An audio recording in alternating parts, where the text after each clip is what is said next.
Hi, welcome to my space. We are new age entrepreneurs.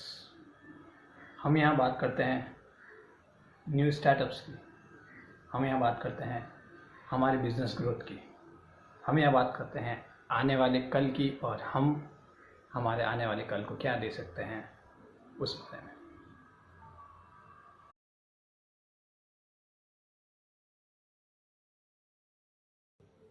आज हम बात करने वाले हैं उन कारणों की जिस वजह से लोग बिजनेस में फेल हो जाया करते हैं।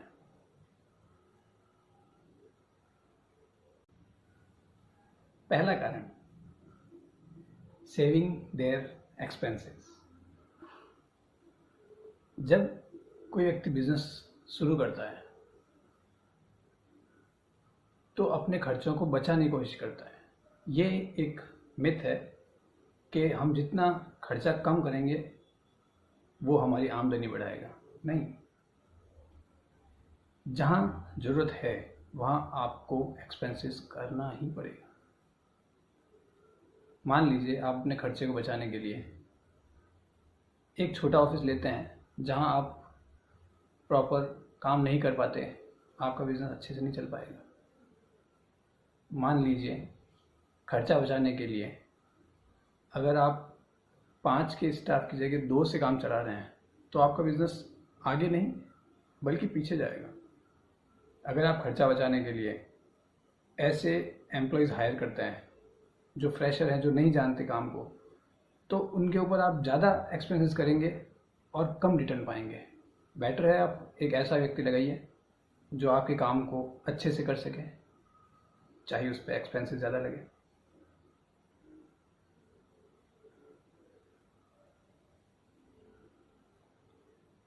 इसका सॉल्यूशन ये है कि आप खर्चा बचाने की जगह वहाँ खर्चा करने का सोचिए जहाँ से आप ज़्यादा से ज़्यादा कमा सकें। आप ये सोचिए कि मैं कैसे ज़्यादा कमा सकता हूँ, ये नहीं कि मैं कैसे खर्चा बचा सकता हूँ। दूसरा कारण, want to be a one man army। कई एंटरप्रेन्योर्स हैं, वो बिज़नेस शुरू करते हैं और सोचते हैं मैं ही सब कुछ हैंडल कर लूँगा। और कई ऐसे होते हैं जिनको दूसरे का किया गया काम पसंद नहीं आता। हो सकता है वो व्यक्ति जिससे वो काम करवा रहे हैं वो उस काम को उतने अच्छे से नहीं कर पा रहा।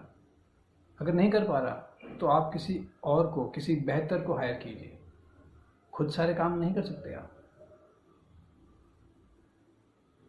तो ऐसे लोग जो खुद ही सारे काम कर लेना चाहते हैं वो बिज़नेस में फेल हो जाया करते हैं। सॉल्यूशन, टीम हायर कीजिए। मैं ये नहीं कहता टीम हायर का मतलब सिर्फ सैलरीड एम्प्लॉय नहीं होते, आप आउटसोर्स कर सकते हैं, पर काम उसे दीजिए जो उस काम को बेहतर कर सकता है। तीसरा कारण, लैक ऑफ नॉलेज। लोग बिजनेस स्टार्ट तो कर देते हैं पर उनको नॉलेज नहीं होती है कि बिजनेस होता कैसे है। सक्सेस होने के लिए उनको क्या क्या चीज़ों की ज़रूरत पड़ेगी, एक बिज़नेस को चलाने के लिए किन किन चीज़ों की ज़रूरत है वो नहीं जानते। हाँ, वो अपने प्रोडक्ट में बेहतर जानते होंगे। उदाहरण के लिए अगर कोई कपड़े का व्यापारी है तो वो कपड़े को तो जानता है पर मैनेजमेंट को नहीं जानता। और सिर्फ कपड़ा बना लेना बिजनेस नहीं होता। सॉल्यूशन, एक मेंटोर, एक गाइड ढूंढिए जो आपको गाइड कर सके, आपको सही रास्ता दिखा सके।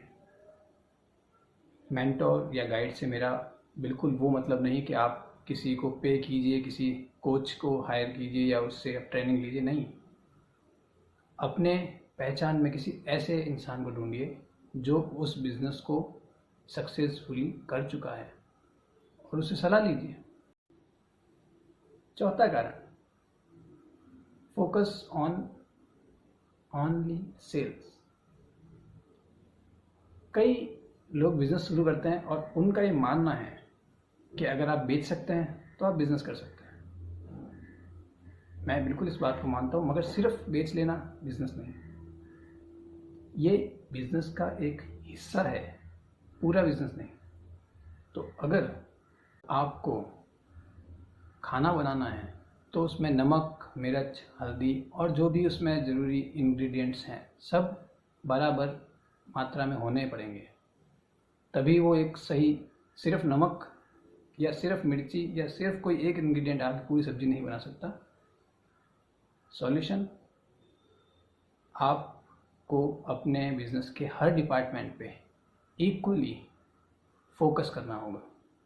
मार्केटिंग भी ज़रूरी है, सेल्स भी ज़रूरी है, मैनेजमेंट भी ज़रूरी है, प्रोडक्शन भी ज़रूरी है, सब चीज़ें ज़रूरी है। जब सब चीज़ें मिल के और बिजनेस बनेगा तो वो बेहतरीन होगा।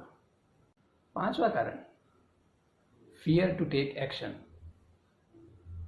लोग बिजनेस तो करना चाहते हैं मगर उससे जुड़े जो रिस्क हैं उनको नहीं ले पाते, वो एक्शन नहीं ले पाते हैं। देखिए, अपॉर्चुनिटी इंतज़ार नहीं करती। अपॉर्चुनिटी आती है, आप उसे लेते हैं या उसे नहीं लेते। मैं ये बिल्कुल नहीं कहता कि अगर आपके सामने कोई अपॉर्चुनिटी आई है और आप उस पर ब्लाइंड ट्रस्ट करें, नहीं। आप उसके बारे में ज़रूरी जानकारियाँ इकट्ठी करें, उसको समझें, ट्रस्ट करें और एक्शन लें। गीता में भी कहा गया है कि कर्म फल आपके हाथ में नहीं, आपका काम कर्म करना है। तो अगर कोई अपॉर्चुनिटी आती है उसके बारे में ज़रूरी जानकारी लीजिए, उस पर एक्शन लीजिए और इंतज़ार कीजिए उसका। 6वां कारण, don't understand the value of time. जब भी मैं ये बात कहता हूँ तो लोगों को लगता है किसी काम को सही समय में कर लेना उस टाइम की वैल्यू है। नहीं, टाइम की वैल्यू का मतलब है किसी भी काम को सही समय पे शुरू होना, सही समय पे खत्म करना। उदाहरण के लिए, मान लीजिए आप पटाखों का, क्रैकर्स का बिजनेस कर रहे हैं, तो आपको दीपावली से पहले उसे प्रोडक्शन करके और दीपावली पे ही बेचना पड़ेगा। आप दीपावली के बाद उसे नहीं बेच पाएंगे। अगर आपने इंतज़ार किया होली का तो आप पटाखों का बिजनेस नहीं कर सकते। सही समय पे सही चीज़ बनना टाइम की वैल्यू है। 7वां कारण, ये बहुत ही ज़रूरी कारण है मेरे नज़रिए में, इनसफिशिएंट फंड, इनसफिशिएंट बजट। देखिए, जब भी बिजनेस शुरू होता है तो उसको कुछ ज़रूरी खर्चों की आवश्यकता होती है और वो खर्चे अगर आप नहीं कर पाते तो आपका बिजनेस शुरू नहीं हो पाता। कई लोगों ने एक मिथ बना रखा है, ये एक मिथ है कि ज़ीरो से बिजनेस शुरू हो जाता है। नहीं, ज़ीरो से कभी बिजनेस शुरू नहीं किया जा सकता।